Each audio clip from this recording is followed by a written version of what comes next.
What is up, everybody? Welcome back to the channel, boys. We got a whole mess of stuff going on today. Part of today's upload has to do with Pop's car. We gotta have a powwow. We gotta sit down. We gotta talk about Pop's car because you gotta watch till the end. But man, I'm telling you, this car will not stop throwing me headaches. But we're actually on our way out to the shop. Dover's truck is in the body shop, and we've got to get Lee's car out to Winger Performance and Tuning so they can take a look and see if they can straighten out the transmission, like the issues it's having. I personally think they can, but I'm not a tuner, so. All right, we're getting hooked up. Hooking up the Mac Daddy. Yeah, I probably need some air. Good deal. All right, we're gonna get Lee's car loaded up. Be ready to rock and roll.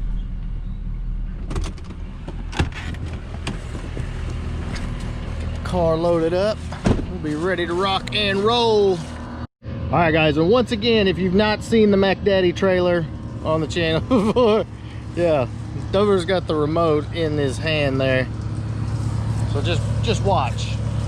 Just take it all in.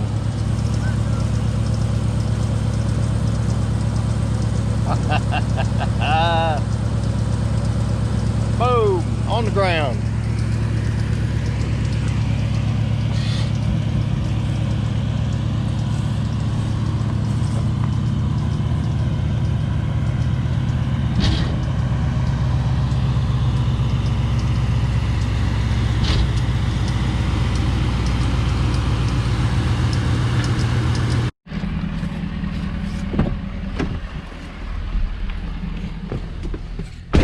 All right, head up to Wingard. Get the old... That's the only thing I leave that door open. Yeah, exactly. You gotta hold it. All right, guys, we're gonna drop this thing off. Let Wingard Performance work his magic with the tune in this car. I still say, I could be wrong. I still say it's in the tune. He'll get it ironed out. We'll know shortly.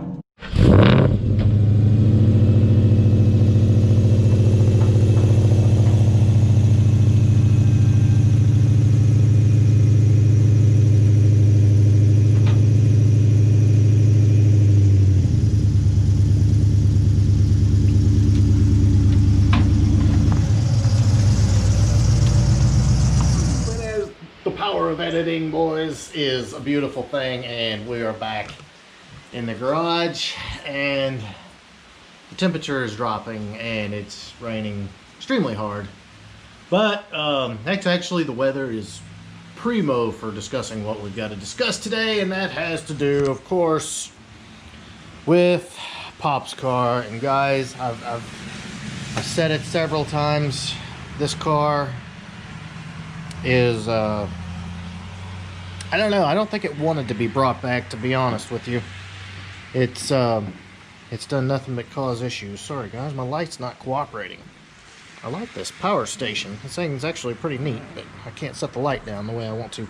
Okay guys, so let's get right into it here. What is the issue now? As if we haven't had enough issues with Pop's car, and still somewhat unresolved issue with the wiring. I've made some repairs on the wiring. Obviously it was running before, but I still don't know exactly. Maybe I fixed it, maybe I didn't. I don't know. All I know is I've just been trying to clean up some of the wiring. Let's look at this for a second, guys. The car basically has 20 miles on this oil, and as you can see clearly, I think you can see clearly, it's barely on the dipstick, barely.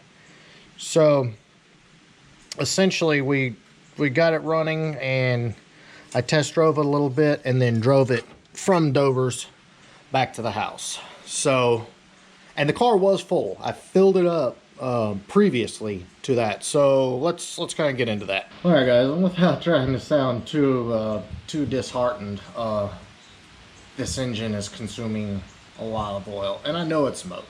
I knew it smoked.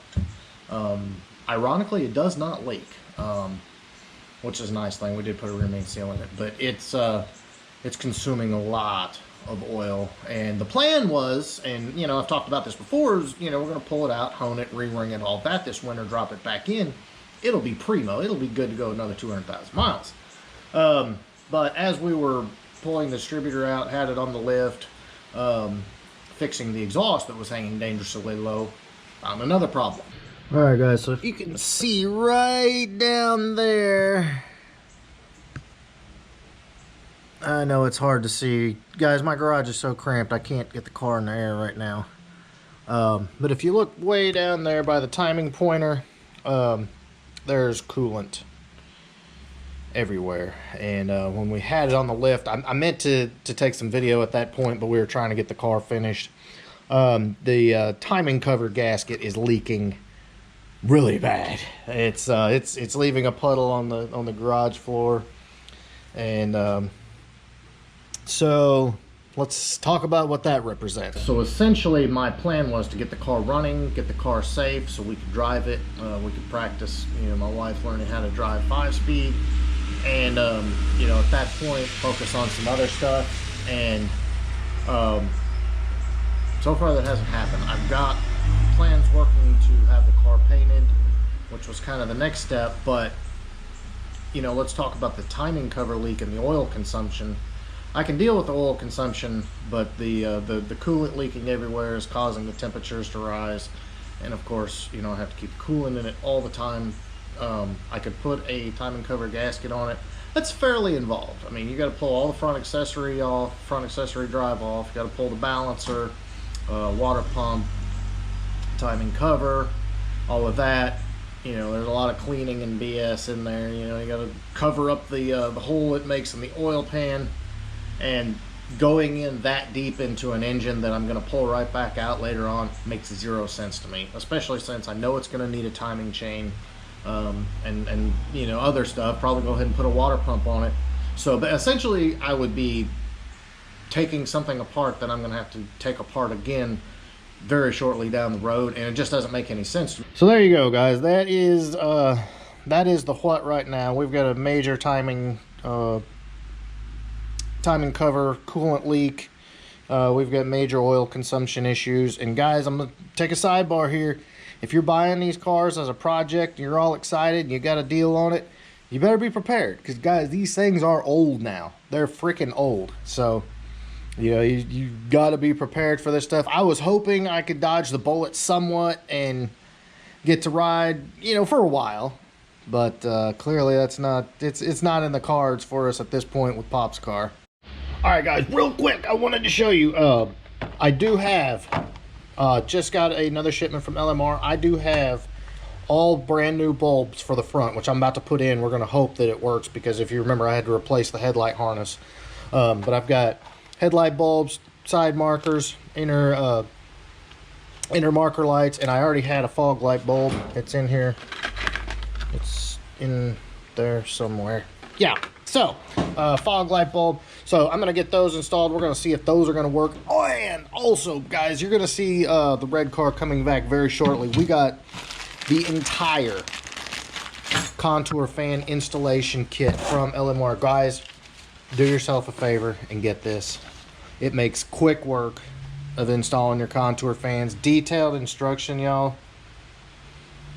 Yeah, so that is about to go on the red car. You can see right over there, I've got the brand new SVE radiator and contour fans to handle up the cooling issue we've had on the Coyote car.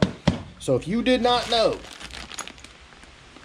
LMR kit has this. You definitely need it if you're planning to run contour fans. I mean, look at that. Bolt right up. No monkey business. That's epic. All right, boys, let's see how she looks with a little bit of light. Not bad at all. I don't have my cups for the back of the headlight, but we got light, guys. Not bad at all. And then I also I ordered the wrong bulbs. I needed this style bulb, and I got this style, so I couldn't finish up the other side. And I got to get my cups from the shop, but yeah, let there be light. One other thing I did pick up, the coolant temperature sensor, which is right there. We ohmed it out because the gauge wasn't working, and it was no bueno. So I'm gonna pop a new coolant temperature sensor in there, and we should have a functioning gauge. 11/16 socket and send it, boys. Let's get this thing in there.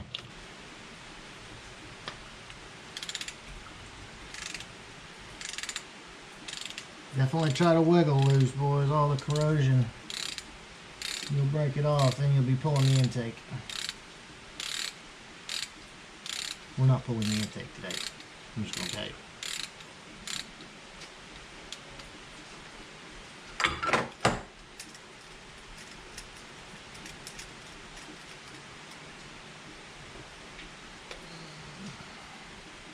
There she is.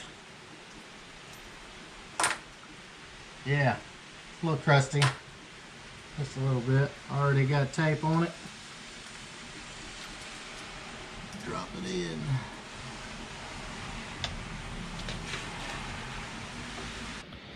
Alright guys, so there you go. 30-plus-year-old coolant temperature sensor. Now the question is, will we get anything on the gauge?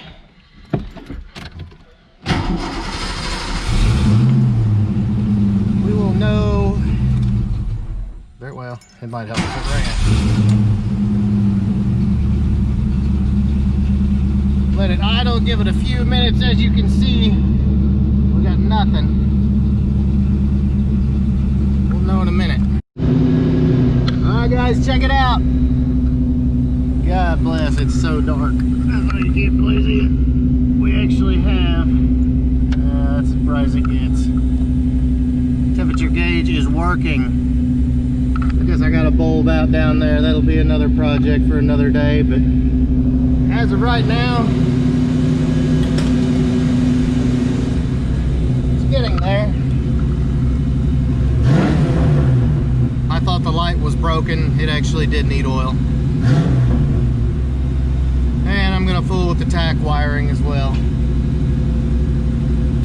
Fun.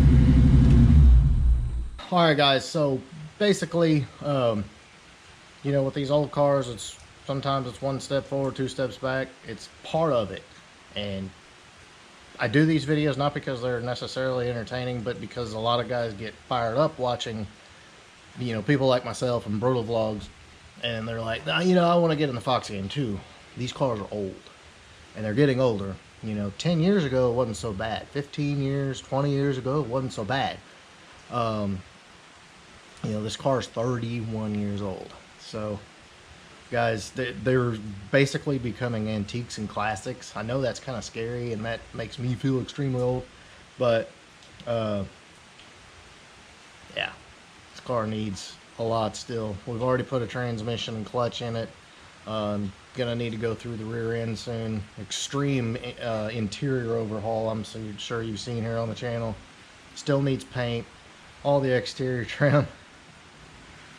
So, yeah, I do these videos, guys, so if you're thinking about jumping into something like this, you know what you're in for.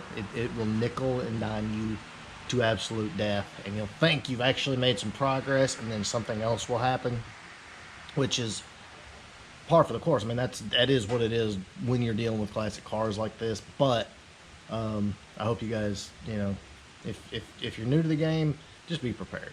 You know, for some of you, a newer car may be a better option.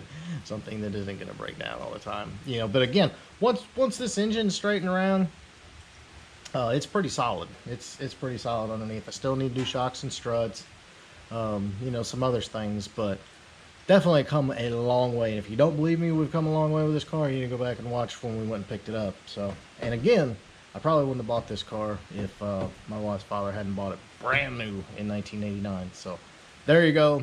I love the story behind this car, and we're going to keep plugging away. And if you enjoyed this video, big thumbs up. Make sure you smash that subscribe button, and you'll be seeing the Coyote car very soon.